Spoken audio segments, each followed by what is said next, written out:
హరి ఓం శ్రీ గురుదేవ దత్త. ఈరోజు శ్రీ వాసుదేవానంద సరస్వతి స్వామి గారి పుణ్యతిథి సందర్భంగా వాసుదేవానంద సరస్వతి స్వామి గారి యొక్క జీవిత చరిత్రలోని కొన్ని ముఖ్యమైనటువంటి ఘట్టాలు స్మరించుకుందాం అన్నమాట. వాసుదేవానంద సరస్వతి స్వామి గారే ఒక పవిత్రమైనటువంటి తీర్థక్షేత్రం నడిచేటువంటిది. సన్యాసాశ్రమ ధర్మాన్ని కఠినంగా పాటించడమే కాకుండా దేశ సంచారం చేస్తూ తీవ్ర పరమ వైరాగ్య స్థితిలో ఉండేటువంటి ఒక అద్భుతమైనటువంటి దత్తాత్రేయ స్వరూపం అన్నమాట. గరుడేశ్వర్ నర్మదా నది తీరంలో మనిషి శరీరంలో వచ్చినటువంటి దత్తాత్రేయ స్వామిగా వారు అపారమైనటువంటి సిద్ధశక్తులు కలిగి ఉన్నటువంటి వారు అన్నమాట. వారు తమ శరీర వ్యాధులను క్షణంలో తొలగించుకోగలిగినటువంటి శక్తి ఉన్నప్పటికీ వారు తమ యోగశక్తిని తన శరీర సుఖం కోసం కానీ తనకు ఉండేటువంటి వ్యాధి నివారణకు కానీ వారు ఎప్పుడూ ఉపయోగించుకోలేదు. అలాగే చివరి దశల వారికి జ్యేష్ఠ మాసంలో ఆరోగ్యం క్షీణించసాగింది.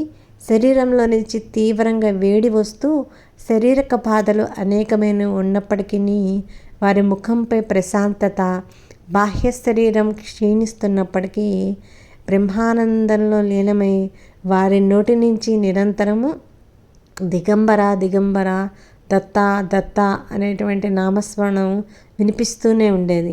అంతటి తీవ్రమైనటువంటి అనారోగ్యంలో కూడా దర్శనానికి వచ్చినటువంటి భక్తులకి తన బాధని వారికి కనపడనీయకుండా కృప ఆశీర్వచనాలు, ఆధ్యాత్మిక శక్తిని ప్రసాదిస్తూనే ఉండేవారు. వారి ఆరోగ్యం మరింత దిగజారినప్పుడు నృసింహవాడి నుంచి పూజారులు శ్రీ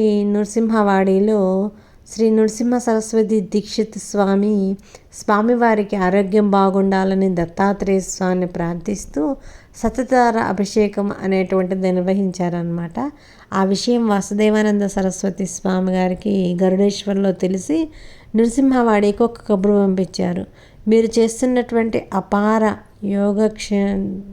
అభిషేకాల వల్ల తన జీవితం 1 నెల మాటు పొడిగించబడిందని, ఇంకా శరీరంతో వచ్చినప్పుడు భగవంతుడైన శరీరాన్ని వదిలేయాల్సినటువంటి ధర్మం కాబట్టి తన శరీరాన్ని వదలపోతున్నానని, ఇంకా ఎటువంటి అభిషేకాలు ఇలాంటివి ప్రత్యేకంగా చేయవద్దని కబురు చేశారనమాట. అలా దత్తాత్రేయ స్వామి కూడా ఇబ్బంది కలిగించద్దు అంటూ తెలియచేశారు వారు. గంగాజలము భగవన్నామమే తన ఔషధం అంటూ కొద్దిగా గంగాజలాన్ని తీసుకున్నారు. చివరిలో భక్తులందరినీ కూర్చోపెట్టి అంతఃకరణ కానీ శుద్ధిగా ఉంటే తప్ప మోక్షం కలగదంటూ వారు మానవ జన్మ ఎత్తిన తర్వాత పరమ గమ్యమంతా మోక్షమే అంటూ ఉపదేశించారనమాట. నిష్కామంగా ఎలా కర్మ చేయాలి, ఉద్యోగము, వ్యాపారం, వ్యవసాయం ఇలాంటివి పనులు చేస్తూనే ఫలాపేక్ష లేకుండా నిష్కామ కర్మ చేస్తూ ఉండండి అని తెలియజేశారనమాట. హితకరమైనటువంటి, మితకరమైనటువంటి, పవిత్రమైనటువంటి ఆహారాన్నే తీసుకోమని చెప్పారు. వారు చెప్పిన 2వ నియమం సమయానికి స్నానం చేస్తూ దేవపూజ తప్పకుండా చేయమని చెప్పారనమాట. అలాగే గోసేవ కూడా చేస్తూ అందరితో మృదువుగా మధురంగా మాట్లాడడం నేర్చుకోండి. ఇతరులకు హాని చేయకండి. సద్గ్రంథాలు చదువుతూ ఉండండి. అవే శ్రవణము, మననము, నిధి ధ్యానం కూడా చేయమని చెప్పారనమాట. ఈ నియమాలు చేయటం ద్వారా మనసు చాలా పవిత్రమయ్యి మోక్షం తప్పక కలుగుతుంది అంటూ వారి చివరి సంభాషణగా తెలియజేశారనమాట.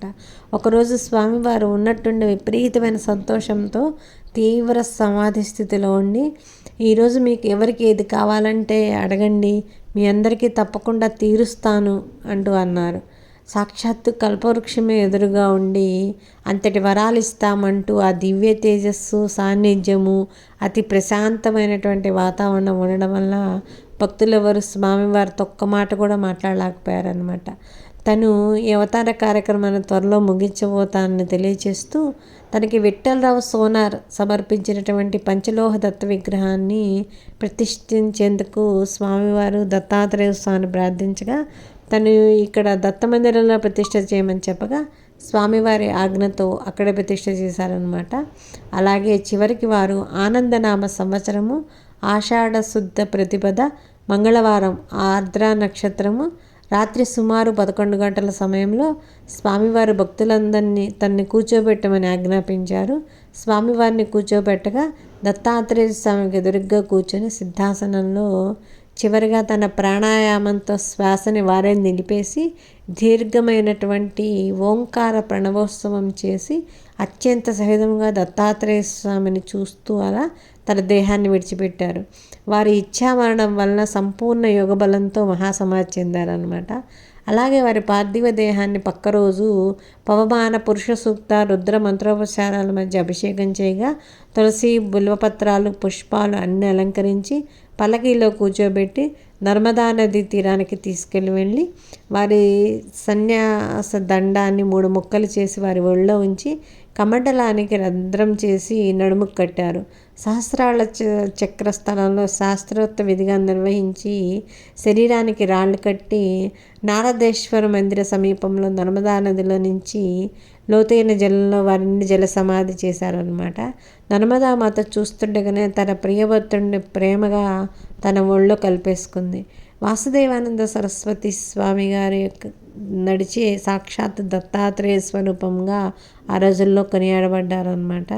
వారు బోధించినటువంటి నిష్కామ కర్మయోగము, సాత్విక జీవనము మనందరినీ తప్పకుండా మోక్షాన్ని వైపు పయనింపజేస్తుందని సద్గురు రూపంలో నేటికి అనుగ్రహం ప్రసాదిస్తున్నారు. కాబట్టి హరి ఓం శ్రీ గురుదేవ దత్త దత్తార్పణమస్తు.